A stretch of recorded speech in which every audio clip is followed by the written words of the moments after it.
rime avec épanouir, plaisir, et quand en plus elle est jouée à plusieurs, elle est source de rencontres, d'échanges, elle devient un art complet pour les jeunes. Thierry Millet, directeur de l'école de musique associative de Jura Sud. L'école de musique se porte plutôt bien. Ça, c'est une bonne nouvelle. Chouette. C'est-à-dire que les effectifs sont stables, Oui. qu'on est toujours subventionné et donc aidé par les communes, en particulier de Moire-en-Montagne, Lavancia et Vaud, qui nous mettent à disposition des locaux et qui nous subventionnent, surtout au niveau donc de la communauté de communes Jura Sud. Donc là-dessus, c'est vrai qu'on leur en est reconnaissant et je pense les parents aussi. Toujours autant de cours d'instruments différents ? Oui, toujours une douzaine d'instruments enseignés et répartis sur 11 professeurs. Notre pédagogie toujours évolue et en particulier j'aurais tendance à faire référence ici aux musiques actuelles où on commence à aborder la partition un petit peu différemment avec un peu plus de liberté. De toute façon, un musicien se positionne à l'écoute, première chose. Et donc si on écoute bien les choses, les enfants et leurs attentes, eh bien il faut quand même effectivement prendre la mesure que les choses évoluent autour de nous, que ce soit dans la musique, mais que ce soit aussi dans les manières de l'enseigner. Donc petit à petit, on intègre ces nouvelles données. L'idée, c'est de retrouver aussi cette pédagogie, cette ouverture, cet état d'esprit dans le cadre de projets que vous menez. Comme les autres années, nous avons souhaité maintenant articuler les spectacles qui se font en fin d'année scolaire, bien sûr, puisqu'il faut un certain temps de préparation. C'est quand même le fruit d'un travail, d'une pratique. Donc qui permet à ces élèves de se produire sur scène lors de ce spectacle de fin d'année. Et donc on essaie les thèmes de ces spectacles se raccordent à une activité du territoire Jura Sud. Et là en l'occurrence, donc cette année, Pierre et le Loup ont été joués, l'un à l'EP et l'autre à la Ludithèque de Moire-en-Montagne.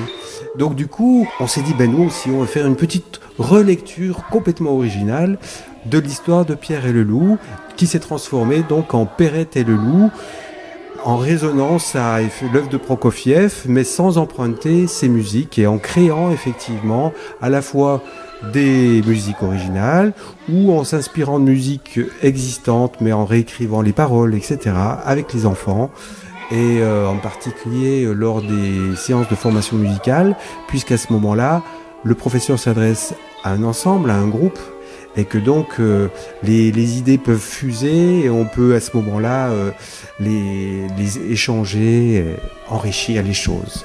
Donc pendant les cours, tout au long de l'année, ce projet est en lien et on le retrouve comme support. On souhaite qu'il y ait une forme d'émulation autour de ce spectacle, effectivement, et que on perd jamais de vue que plaisir et travail doivent être associés. En fait, à force de pratiquer, à force d'emprunter des chemins, eh bien petit à petit, il y a une forme de plaisir parce qu'on y arrive.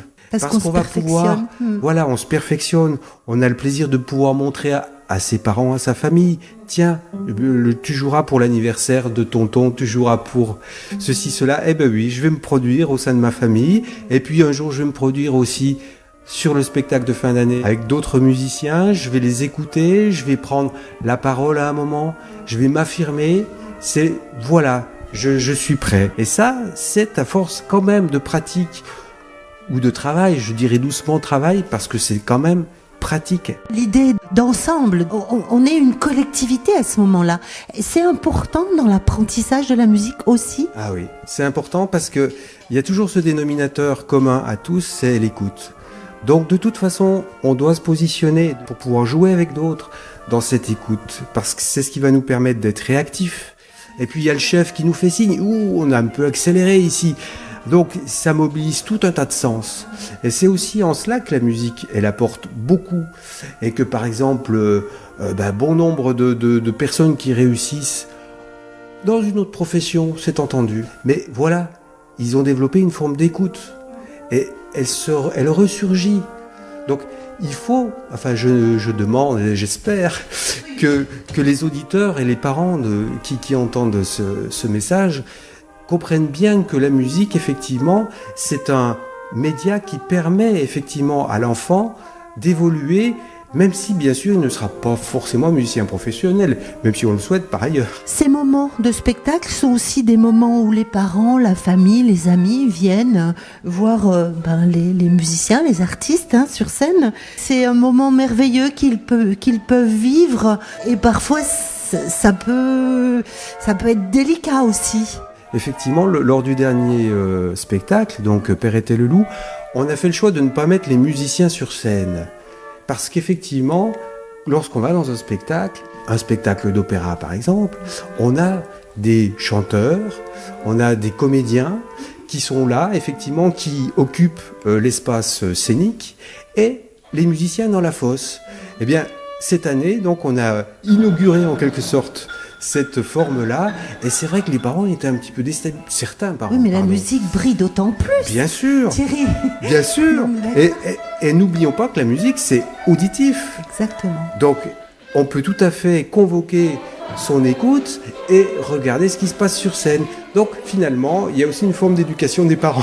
De la même manière, quand on passe forcément des examens, ça peut des fois être un petit peu douloureux parce qu'on n'y arrive pas.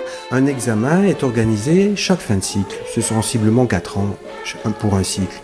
Et c'est un rendez-vous, effectivement, qui peut être un peu crispant, enfin, qui peut amener beaucoup d'attentes de la part des parents. À ce niveau-là, notre rôle, école de musique, bien sûr, c'est de préparer les enfants pour cette épreuve, ce rendez-vous-là, c'est entendu. C'est aussi d'être réactif et de tenir compte des retours. Il faut qu'on revoie aussi notre copie. Nous aussi, on a toujours à apprendre. Et donc, je pense que cette année, on est arrivé à une décision sage. C'est-à-dire que l'enfant qui aura échoué une première fois à l'issue de ses cours traditionnels de formation musicale pourra aborder à nouveau le contenu de cette 4e année de formation musicale, mais cette fois-ci en cours individuel avec son professeur d'instrument, de manière à s'approprier et à vivre ses compétences qu'il n'a peut-être pas su emmagasiner pour une raison X ou Y, et qu'effectivement le contrat collectif ne permet pas toujours de solutionner. Donc une solution pour pas être et rester dans l'échec. Tout à fait. Et continuer à avancer dans la musique. Voilà. Donc merci beaucoup, je vous souhaite une très bonne saison 2015-2016. Merci. Et à une prochaine. À une prochaine fois.